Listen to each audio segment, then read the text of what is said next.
گل plaza میں ہولناک آتش زدگی نے کئی گھرانوں کی خوشیاں جلا کر راکھ کر دی۔ المناک واقعے میں ایک ہی خاندان کے 3 نوجوان لاپتہ ہیں۔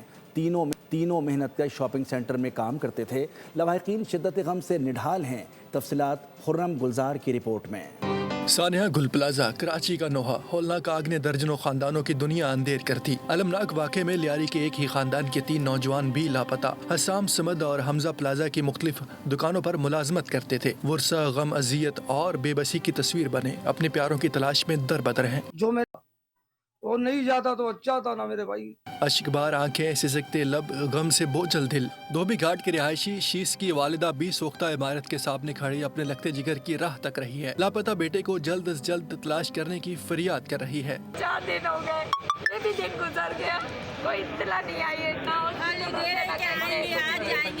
زندہ ہے نہیں ہے، کیا ہے؟ ہمارا بچہ ہے، کمانے والا ایک ہی ہے۔ ہم نے ہم سیول جاتے، کبھی یہاں آتے، کبھی سیول جاتے، کبھی یہاں پہ آ رہے۔ متاثرہ خاندان اب بھی کسی معجزے کی امید لیے اپنوں کی ایک جھلک دیکھنے کے منتظر ہیں۔ لواحقین، حکومت، انتظامیہ اور ریسکیو اداروں سے اپیل کر رہے ہیں کہ لاپتہ افراد کو جلد از جلد تلاش کیا جائے، اس اذیت ناک انتظار سے نجات دلائی جائے۔ خرم گلزار، بول نیوز، کراچی۔